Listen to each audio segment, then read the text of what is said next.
everybody is enjoying Copenhagen. I'm trying to get that to trend, Copenhagen. They can't stop me from saying it now that I have a mic. Like Thomas said, I want to talk a little bit with Kat today, and I'm just going to call you Kat. We don't have to do Ekaterina. A little bit about a very relevant topic that we've been hearing throughout today's event, and that is how to do more for less. I think it's very relevant to everybody now, and it's going to be very relevant going into 2023. And Kat has a lot of experience in this, currently with Babyshop Group, in her amazing title, the Head of Operational Excellence. I don't think having excellence in a title is very common. But we're going to talk a little bit about her experience over the past 7 years, and some of the things that she's done to be able to get the studio to where it is today. And with that, do you want to do just a quick introduction to who you are and what your title is and role with Babyshop Group? Yeah, absolutely. Hello, everybody. I'm Kat. I have not been changing the companies that much, but I have had the opportunity to wear a lot of hats. So I've been a buyer, I've been a financial controller, I've been a studio manager, and I have been involved in a bunch of project management situations, including developing an in-house PIM system, actually, together with the programmers. And yeah, being head of operational excellence for me today actually includes heading the studio operations and also being involved in process optimization and automation integration. Yeah, of course. That's pretty all-encompassing. And I'm actually based in Paris, and my team is in Sweden, so I'm going to talk about that later. We'll touch on that a little bit later. That's got its whole set of challenges, I imagine. But maybe let's kind of set the stage a little bit for kind of this conversation. So over the past 7 years, you've gone to becoming a studio manager to now running everything encompassing with Babyshop Group. But you started in 2015 taking on the role of studio manager, and that was for Moderator at the time, based out of Paris. And you took on this role of studio manager and were, from the get-go, said, you need to double your production, but not double the spend. And I guess maybe first of all, could you kind of describe a little bit what doubling production means, or at least what did it mean for Moderator at the time? Do more with less resources. That's the topic of today. Well, imagine the founder of the company coming up to you and saying, hey, I heard you are bored with your financial control role, being a police officer inside the company. Yeah, we have actually been growing super fast, so we have bought, instead of 5,000 products, 10,000 products, and they're actually coming in next season. Well, just to be clear, here we're talking about the kids and baby fashion and products industry. Yeah, okay, let's do that. Take over the studio and try to see how that goes. So, as a new manager, I didn't have a managing experience before. So I had to cope with that, with different cultures as well.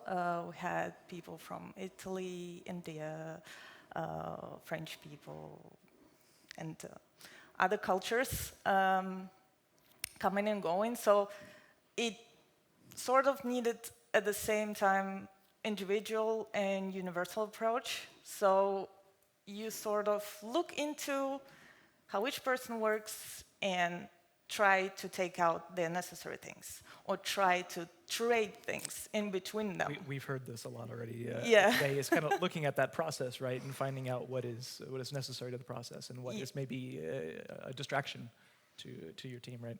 Yeah, absolutely. I mean, the distraction can be for a photographer to actually be obliged to rename the image to be understood as the image for a particular product by the system. So one of the ways is to, okay, the product has a barcode, so why don't we just scan it and make the system name it for you? We have that hey, Capture One, we have the... Yeah, but it's again leveraging tools. Yeah, that absolutely. take We away find the tools to do that. And then the photographers, they oftentimes do the retouching on their own images, and they spend a lot of time doing that. So then you ask them, like, what do you prefer doing, shooting or retouching, how much time it takes you. So maybe if you need to do more of the photography, then let's think about externalizing the retouching. So finding a retouching agency and then working with it. Well, this also comes down to making sure that your team members are doing what they were not only hired to do, but what they're best at doing and where they drive the most value throughout the entire process, right? So really identifying and making sure everybody is staying on the task and not getting distracted in other things that get away from the efficiency of the process. Yeah, they actually need to be seen, and this is a very easy way to their heart, I would say, especially to creative people, like understanding something. You don't want to be someone who's like, oh, I've just got a management role, so let me show how it's done.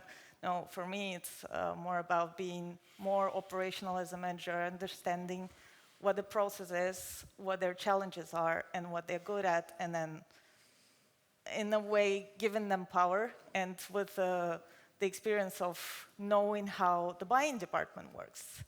That actually allowed me to explain a lot of things to why buying are asking certain things, and how to prioritize them, and how to learn to say no to them as well. I want to pick up on something that you just said, and I think it kind of goes against a lot of what people say a manager should be. And you said be more operational as a manager. And I think a lot of people don't think of it in those terms. I think that's quite interesting, because you came into it, the studio manager role, not coming from a studio position. You kind of came from all over the company, and you get to really go into a role like that and look at the processes and really find where there's holes in there operationally, but still also, of course, being a leader and empowering your team and managing your team at the same time.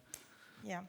Not knowing how to photograph actually is a big advantage for me, because that obliges me on the very basic level to trust that they're doing their job right. Yeah. Empowering your team. Yeah. It's huge. I'm going to fast forward a little bit now. So we've been talking about 2015 Babyshop, and 2020 rolls along. That's when we started talking. And Babyshop Group, where you're employed now, acquired your company. And now you've got a whole new set of challenges. You need to take ownership of a whole new studio in a completely different country. Mm-hmm. So we're talking Sweden, where you're based out of Paris. You've got new people, you've got new workflows, you've got new processes, different country. How? Yeah, that was interesting. I mean, having the experience in the studio, you sort of kind of imagine that you know, but you don't really know everything. But I mean, we went through having a studio in Paris where a lot of photographers are all out there looking for the stability jobs, let's say, but then they're hard to retain and easy to find. And then you are switching to Jönköping in Sweden, which is a warehouse area. So you're closer to the products because you were not before, but you don't have that talent over there. So the majority of the photographers are self-made or are learning in there because they want a more creative job. So they are, of course, easier to retain, but harder to find in case you need a production peak. Yeah, so more or less same challenges. Some things have been more exciting to find out about. For example, I didn't need to have a person go in each and every morning looking at the products that were in stock and didn't have the image. I could only push the button and then the AutoStore would generate me an order. Yeah, we haven't actually touched too much about the automation part of it right now, but Yeah. I know in our early talks you talked a lot about, from the Babyshop days to even Babyshop days, is leveraging automation a lot more in your process, from simple things about looking for stock or eliminating the file renaming like we already talked on. But can you touch a little bit more on some of the automation tools or small tasks that you tried to get out of the process? Well, we have worked with Pixelz a lot on everything that's post-production because we needed to bring in better quality, because this was one of the main parts why Melijo has been acquired. The positioning and the DNA of the way of the shooting of the products, because we were shooting flat and the Babyshop group used to shoot on the hangers before. So that's faster, but you are very limited in the styling. And of course, as a group, you're going to have one standardized way of photography, right? Yeah, absolutely. So we switched everything to flat. We ended up spending more time on the garments, but then we started looking into, okay, what are the products that we're actually spending a lot more time in? And I'll do a little publicity now for the Eclipse machine that you can get out there. Imagine a photographer would do 30 images of the flat lay garment versus 10 images of shoes, because they need to take time to position them in the same way as the previous pair. So with an Eclipse machine, it actually goes up to 90 in comparison. So this is where you actually leveraging technology. Leveraging the technology. You don't necessarily need a person that operates as a real photographer. So if you need to upskill, you can find someone that is not as much trained as a photographer or anything else. So that's one of the ways to sort of absolutely leverage this situation. And also we have been integrating this sample management a lot, because this is talking about the time to market. This is having a tremendous impact on the time to market, of course, so but especially on the planning. From stock to samples? Yeah, a lot of things that have been taken on stock are now actually planned on samples, because with the Melijo experience, we had like maybe 70% of the products treated on samples. And there was a new process that needed to be integrated when we joined the group. The challenge with the samples is that they're not necessarily labeled properly, so you cannot go without any kind of investment when you need to upscale a little bit. So you might not need the double of the number of the photographers that you have, but you might need a coordinating role, or a role that would be preparing things for the photographers, that they don't need to like go and look for a garment somewhere. Oh, my rack is empty. Yeah. How do I do this? They need to have everything prepared to actually maximize their value added in there. Yeah, definitely. I want to switch directions here a little bit. You know, we've talked a little bit about looking at your processes, identifying what makes sense and what doesn't make sense. We've talked a little bit about people, but I want to dive more into the people management side of studio operations and studio efficiency. It's probably the bigger part of the equation. So you're thrown into, we'll stick on the Babyshop example, is you're going into a new team that you don't have any rapport with and you don't have any trust with. They've never worked with you before. How do you go about being that manager that they can trust and rely on while still being able to leverage them to, of course, increase your productivity? Human factor is very important in there. You cannot just do everything through the screen, so you need to have those traditions of coming in every other month or so. I did spend about a month and a half back in 2020 with the pandemic. I was a very lucky person when all the restaurants in Paris were closed, and I was sending pictures with a glass of champagne in front of a lake to my Parisian friends. That was a fun part. But yeah, I actually spent that time in there understanding the process and trying to step by step integrate some kind of quick solutions for them that I knew about or that I saw that needed to be integrated, and that were pretty easy, I would say. I mean, from the moment that you start being interested in some kind of process and how a certain person works, it's pretty easy to spot all of those things, because that person would not necessarily see that because they've been doing it for all along the same way. Yeah. And they never question it. Sometimes it's good to come in with fresh eyes. Yeah, absolutely. And then they teach me a lot as well. I mean, I'm not perfect as a manager. I love when they challenge me. I'm like, why? I actually want to get a little bit of insight from you on how you manage a team remotely. I don't think a lot of us that work in studios, I think we typically always work in where our teams are located. So maybe your top 3 tips to successfully manage a remote team. Yeah. Making sure that everyone understands and knows what they need to do and what's weighted. I used to say to myself, then the best done job of a manager is when you're not there and everything works like a clock. This is when you're successful as a manager, I think. Then, of course, to make that happen, you need to set up certain rituals and to check upon them, whether they are followed or not.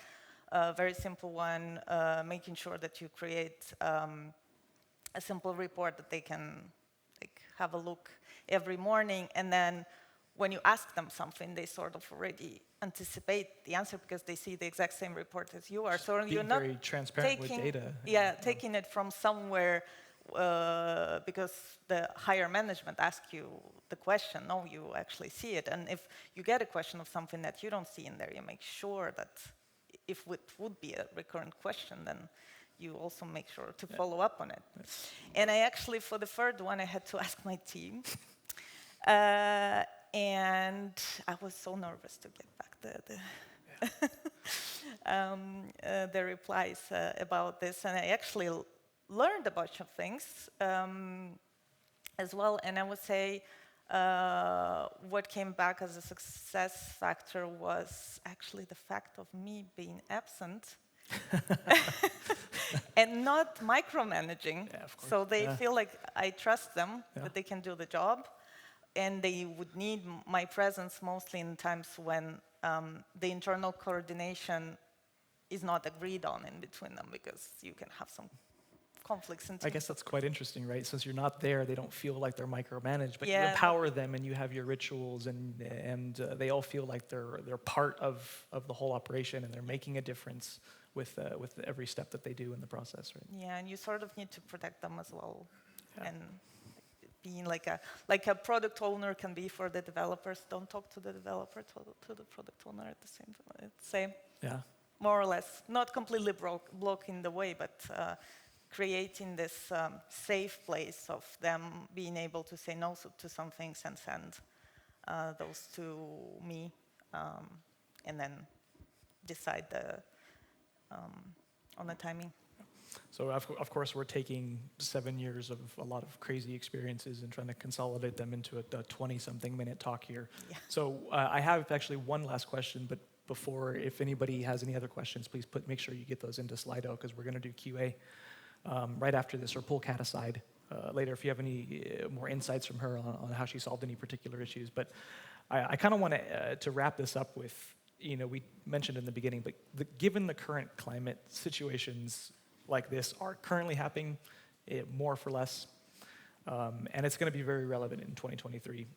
So anybody in the audience that now or watching this in the recording later, what would you say some of the top advice that you would give people that are finding themselves currently or in the situation in the future? Well, of course, automation is very important. It's when you need to upscale, think about automation first, because like Mateusz mentioned, it's easier to downscale as well with automation, yeah. Having to actually, the system doesn't really complain about having less work and doesn't get frustrated about doing less work, at the same time doesn't get tired doing more work, but people factor is very important, and there's a lot of, during the crisis, a lot of layoffs are under question and things like that. So you don't have to go that far when you need to downscale if you have the automated processes. Yeah, and of course, for me, being more operational as a manager, understanding all of those little things. In France we say the devil is in the detail, so it's important to catch those little details and understand why they occurred. And we were talking with Sebastian also earlier about the fact that I love human mistakes, because then you can actually look into how you can automate those mistakes, because the system will not do those. Systems don't make those mistakes. Yeah. Human mistakes are gaps in processes, or processes that aren't supported properly. So finding those mistakes is actually really important, right? Yeah. Fantastic. Q&A? Q&A. Let's do that. All right. We got them up. First one on here is, what tools do you use for project management? What tools do we use for project management? Well, we have the PIM system. That's one of our main tools. It's not a project management tool, but it does give us a good insight in the important things and the product data. And in general, I mean, at Melijo, we used to have an internal PIM and DAM system, which had a pretty good overview. In the group, we're not there yet. We do have only the PIM system, so the part where images are treated more, I would say, we're going a lot into the back office of Pixelz. And I think you guys have a potential of developing it even more, especially in the partnership with the creative force that we have right now. We've pushed a lot of things further for you guys as well. Yeah, exactly. And we actually have almost have that two-step process and not three-step process, because the QA, we don't have such a huge rejection rate, so we ended up just pushing the images published, and then we do the review. Is it better to push it to site and be able to start generating that revenue quicker, as opposed to doing a longer QC step, which maybe doesn't make sense for a very small percentage, right? Yeah, exactly. So improve the time to market for us, and the clients were not complaining. I like that. More than before. Next, where is the limit in regards to how much more is possible to increase productivity without necessarily negatively affecting employee stress and performance? So how do you push it without? I think on the first session that we had today, we had really good insights about this, is that when you take out the production part, like take the garment, put it, style it, photo. So it's more or less, for everything, it's the same process. At some point, it starts getting boring. So if you automate more on that part, then you have room to actually give more room for creativity and have the studio working more with the marketing department. Coming back to the last question of the previous session, the studio at Babyshop group is a part of operations and not marketing and not buying. So it gives a certain gap and a certain opportunity as well from that perspective. So, for example, today we are more into trying to give more creativity to the team and say, okay, you are next to all the products. They're all in the auto store, so take them out. They are online, throw them, take a picture. That's the content. Fantastic. I like it. Yeah. How do you measure your productivity?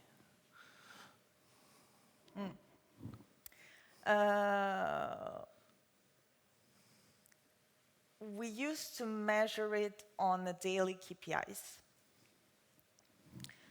we're now measuring in terms of the production, how many images did you Articles take, per how day, many texts did we write, because we do have the copy inside the department as well. We're now more looking into the time to market only, because we have taken down the seasonality and we can plan better with the sample processes. So we're more or less, we know how many images a photographer can do on average, what is our product mix, accessories versus clothing versus products, etc. So on the yearly scale, you can actually plan the capacity for all of this, and then you can only look at the time to market. And then all your backlog is there. You're looking at how many you have. Like, if you have 100, you're good. If you start having like 200, 300, then you know you're a couple of days out there for those products not being able to sell. When we were talking before this, you gave me a kind of an interesting statistic about time to market when you had started switching to samples. Yeah. And the negative time to market. Yeah, exactly. I think it's kind of an interesting way to think about when you switch to samples. Yeah, I like to say that using a sample actually creates a negative time to market. It's not really true, because you do need this to have the stock for it to be actually published, but you can, of course, show it to your VIP clients, for example, beforehand. In some companies, you can also do pre-orders. Depends on whether it makes sense from the business perspective. And yeah, I mean, the moment the stock hits the warehouse, it's up there, and we don't need to like rush into, and it takes a lot of pressure out from the team as well. Not to worry about it. You go on vacation if you want to, if your backlog is zero. All right. I like that. As a studio manager, what is the most important thing you expect from post-production? And how do you choose the right partner when it comes to post-production? The lead time is very important. And I mean, gosh, we went from validating each and every image to before it went published to almost not validating anything before it goes published and doing it like post. That's fantastic. So speed that's and quality. Important. Yeah. Do you have any ideas about how to bring different teams closer together? Or does everybody potentially need a manager who worked as a company police officer?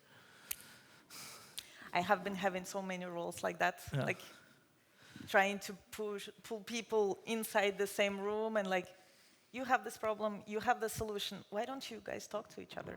That's, I think, a very common situation, especially a good example is when you try to have a developer in the room and someone from a commercial team, they speak a completely different language, and you need to sort of be a translator in between of them. But it's super important to like understand the business and not work in silos, or at least have the facilitators, the coordinators in between the departments that actually have this several hat experience, because it facilitates a lot of things, because they would be curious, putting their nose into like not their business, but but just getting a better understanding of the business as a whole. Exactly. Why don't you guys do it in this way? It will facilitate the job for the other department, or for the person that sits right next to you, because you never looked actually at how their day-to-day work goes. Do you feel sometimes that process implementation is perceived as boring or negatively by creative teams in the studio? Ooh, they don't like change. Boring not, but I mean, it's sort of like you're being a professor and you have your students in front of you and you're like trying to explain to them why that would add value to them. Like simply, do you want to work on 100 products tomorrow and having someone behind your back saying, when is it done? When is it done? When is it done? When is it done? Or do you want to anticipate all of them in a way that whenever you get the question, you're like, It has been done 3 months ago. Because you've looked at your processes Yeah. ahead of time. Great. And I've got one more on here. How often are you with your team in person? How often do you go visit your team? And when you're in person, does it change the dynamic amongst the team? Very good question. I try to go once a month. I'm constantly present, so whenever I get a message from any of the members of my team, I'm trying to reply immediately to actually recreate this presence, sort of, as if someone was coming up to you. You cannot find excuses. Oh, I have been at the conference. I cannot, answer you. No, you cannot really do that if you want to build that rapport so that when you come there, it does not feel like, oh, she came here to control us. Yeah. So when I visit, it's more about, okay, let's look at all the problems that we have been talking about and we didn't manage to actually solve, being in the distance, like show me in detail, like what do you do step by step, etc. Like, do we actually need to do that? But you also mentioned when we were talking too that a big part of when you are visiting your teams is also not necessarily problem solving, but building those genuine relationships, right? Absolutely. Talking about everything from vacation plans to Fika in the morning. Fika. Yeah. And just, gossiping a little bit, what's going on, and talking, like bringing so much of this human part in there. So, I mean, I don't have time being there with them to dedicate to work-related questions, because where have I been otherwise? And then, So when you're there, the team dynamic shouldn't change. No, right? it shouldn't change. It actually, like, you need to build this rapport and like show them that you are human. Yeah. One final one, then we'll call it. Let's do it. What's your biggest learning from 2022? 2022. Oh, wow. That anticipate whatever you want. There can be surprises on the way. And there will be. And there will be. Fantastic. Thank you so much, Kat, for being up here with us. Yeah. Thank you. Yeah.